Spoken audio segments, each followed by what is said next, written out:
The work I'm going to present is a comparison between different approaches in fitting ecological models to time series data. And part of my PhD was to develop an ecopath model as a whole for the entire Aegean Sea and to see how this model can behave in time with the ecosim in order to test some fisheries and climate-related scenarios. And while we were developing the ecosim model, we observed some newly developed techniques regarding the fitting and the calibration of the models. And EWE is the most well-applied tool by the research community in order to model aquatic food webs, and it has three core routines. Ecopath, which is the static representation of the ecosystem, ecosim, which can present and simulate these ecosystem traits in time, and ecospace, which is the spatially explicit version of the software. And it's a progress that is always developing and continuing to move forward, and numerous plugins are each year updated. EcoTracer is an example which can identify the contaminants in the food web, and the value chain, which is a new one and can monitor how the money can move around in the fisheries sector. Now, single species management with stock assessment and particular surveys was always very, very important because it can populate many important indicators. But as the researchers continue to progress and to move forward, stakeholders and the policymakers have expressed the need to facilitate these outputs in an ecosystem level, and this led to the ecosystem-based fisheries management approach. And every ecosystem or food web can be characterized by specific thresholds, specific tipping points, under which external parameters such as environmental drivers, fisheries can alter the balance of the ecosystem, and EWE comes here as a tool in order to explore these parameters and to see what is the desired state of an ecosystem and what we can do in order to achieve that condition. Regarding the research here in my PhD, the EWE models were developed for the Aegean Sea, and it is located in the eastern part of the Mediterranean Sea. And the developed ecopath model was structured with 44 functional groups encompassing the entire food web. And it was developed using biomass and catch data from a period between 2003 and 2006. And the fishery sector was incorporated with 4 fleets, including for the first time data from both Greece and Turkey, which is quite important, especially since these two countries are closely related and we need that kind of information. Now, regarding ecosim, which is the temporal version of the ecopath, it has 2 distinct periods. One period is the calibration period, where the fitting of the model takes place, and the other period is the forecast period, where the simulations in the future occur. And the fitting procedure has 88 basic steps, and it involves fisheries, environmental, and trophic parameters. And the main goal here is to produce a model with the minimum sum of squares, which is the distance between the observed data and the data that are simulated from the model. And the trophic driver, which is what we are going to discuss here, and the main difference regarding the fitting procedures, it can be inserted in the model in the form of vulnerabilities, which are multipliers that can adjust the consumption rate of predators when they are searching for their prey. And basically, vulnerabilities are based on the foraging arena theory, and they can simulate the flows between the available and the unavailable prey biomass in ecosim. And the important thing here is to define the search rate, the amount of time they are searching in order to find their food.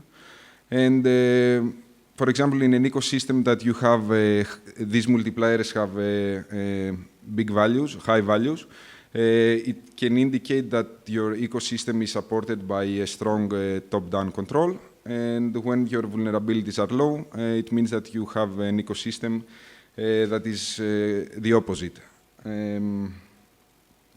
Yeah, and this is actually very important because ecosim, the trophic parameters and the trophic relationships in ecosim between the species and the functional groups you have, they are defining and they are playing a key role in order to simulate outcomes and to have your results in a temporal framework.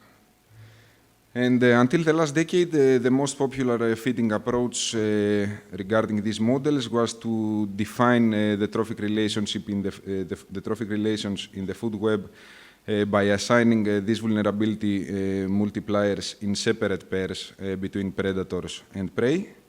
But new published evidence has shown that in several cases you can improve the fitting of your model when you define the same vulnerabilities for all the available prey in a given predator. And this was what we tested here in the model in the Aegean Sea. And here there are the two different approaches in the ecosim model for the Aegean regarding biomass. On the left side is when we fit the model with using predator and prey pairs, and on the right side when we used only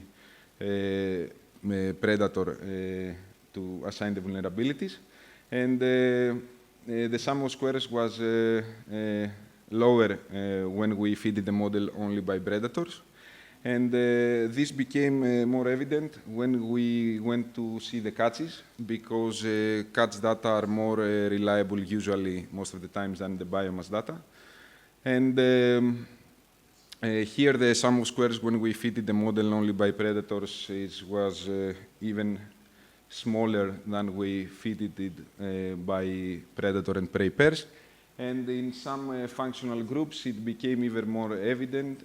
For example, here, which is the red mallets, we can see that the model failed to follow the observed data, while when we fitted the model here, the model behaved a lot better by following the observed data. Here, the differences between the fitting approach were made when we kept all the other parameters stable, the environmental drivers like temperature, the fishing effort, the primary productivity remained the same, and we only changed the trophic aspect of the model, which was these vulnerability multipliers. Here also is another commercial important species for the Aegean, which is the European hake, and we can see here that the model failed again to follow the observed data, while when we made the fitting by predator, it behaved better. And also here for the anglerfish, the same happened here, and here is a difference.